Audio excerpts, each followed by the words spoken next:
Hello and welcome everyone to our speaker coffee chats for our 18th annual Canadian Holistic Nutrition Conference. We are so excited. The topic this year is the longevity link. Holistic nutrition across all life stages. We have two dates this year, one more in Calgary, April 18th, and Toronto on May 9th. Now, the conference is open to all wellness practitioners, students, and so exciting, the public now as well. I'm Joanna Brown, your social media manager for your Alumni Association, which proudly supports this conference. Now, we are very excited to have one of our Toronto speakers and our opening keynote speakers. Josh Gitalis is here with us today, and he's going to be presenting on fasting in practice, from science to clinical application. Josh is a Toronto-based clinical nutritionist and functional medicine practitioner with clients around the world. He is a leader in integrative healthcare, teaches clinical nutrition, which runs the Functional Nutrition Certificate Program, and was the first Canadian nutritionist to earn the Institute for Functional Medicine Certificate Practitioner designation. Thank you, Josh, so much for taking time to come and talk to us today. Oh, it's a pleasure to be here. Yeah. Now, what inspired your passion for this topic?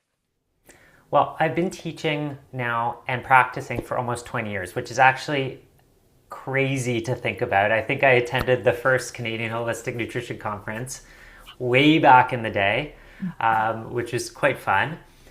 But it's been all about like what to do, what to eat, what to take, all these things that are additive, what exercise to do. Mm-hmm. When I started to learn about fasting, I was just fascinated by the mechanisms that are at play and the potential of fasting by almost deletion, by taking food away and not eating food. We can turn on all these amazing mechanisms that have been in place for 2.5 million years, as long as humans have been on the planet. Mm-hmm. It's just that over the past probably 10 to 20,000 years where we've had way more access to food, we haven't been taking advantage of this fasting state because, of course, we were so focused on getting enough food, right? We probably spent most of our time just finding enough food to survive back in the day. But when we started farming, we all of a sudden had an abundance of food around us. So that's what has sparked my interest. And now, moving into the current research that's taking place on fasting and even looking into the future where we're going with this, its potential for addressing all sorts of different diseases, conditions, and the main topic of this conference, just improving to our longevity and health span. Mm-hmm, mm-hmm. I love it. Now, I mean, there's so much information online, right? Fasting, it's do's and don'ts, and we get overwhelmed, right? So you'll be speaking to practitioners, the public. Are there going to be some key takeaways that the attendees can expect to clarify all the information, maybe know what they can take away and use for themselves, or maybe even with their own with their clients?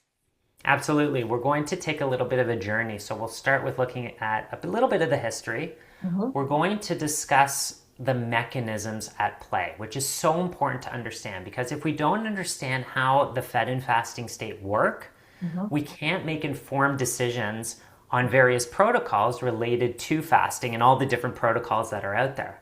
Yeah. So we need to establish a foundation. Once we have that foundation and have gone through that material, I'll talk about some case studies, we'll talk about some research and some protocols that are currently used and how they're used.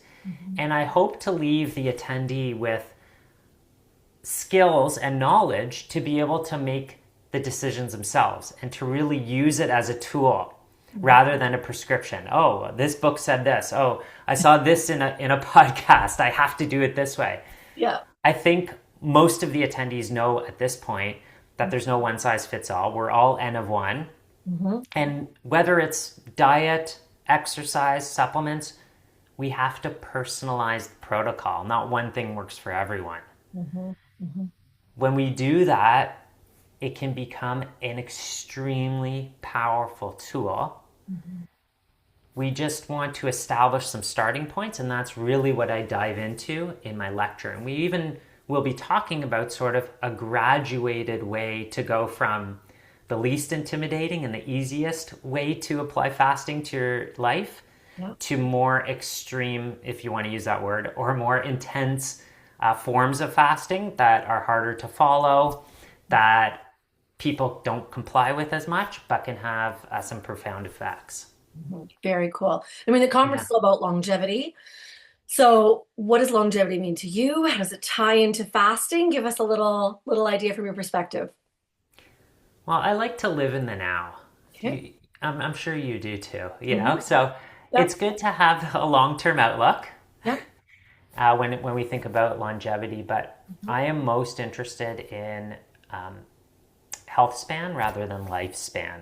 Okay. But the little secret there is that if you are most interested in health span, the lifespan sort of takes care of itself and the longevity takes care of itself. So, Mhm. how can you most optimize how you feel today? And that's what I found with fasting. It can have profound impacts, even just on your cognitive ability Yeah. in a 24-hour period. I've been fasting 24 hours. Like I'll do one 24-hour fast for like five. I've been doing it for 5 or 6 years almost, once a week. Um, and on those days, my brain is just on fire. It's like I'm on rocket fuel. It's amazing. So that's just, of course, my personal experience with it. And there's so many different iterations of fasting, which I will go into. Yeah. But it's a way to help you feel amazing today. Mhm.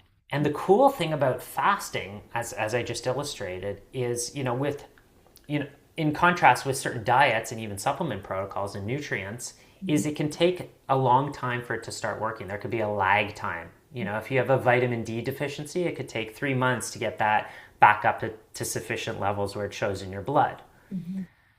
But the action of fasting Mhm. is so quick that it's kind of fun to implement because you see the results right away.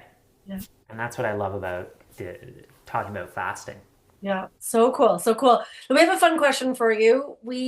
I mean, obviously in your intro, you've done so many things. You've 2 decades, right, of experience, but maybe is there something that we don't know, a fun fact or a hidden talent that we don't know about you? Well, I guess way back in the day when I was deciding what to study in university, it was between kinesiology and health Yeah. sciences and music, actually. So I Okay. was originally a drummer. Okay.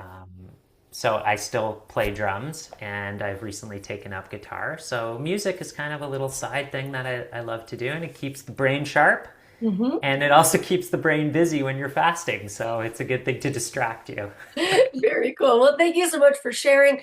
And again, everyone, you want to get your early bird conference tickets. They are on sale now. You want to get them by heading over to csnalumni.org under the conference tab. And whether you're attending Calgary or Toronto, the great news is your ticket's going to cover both of the presenters' presentations in both cities. So if you can't make it to Toronto to listen to Josh's amazing speech, no worries. You can watch that after in the replay video. The conference, again, is open to all wellness practitioners, students, and the public. So you want to go over and get your tickets there. Thank you again, Josh, for taking your time to chat with us today. We cannot wait to hear your talk in Toronto.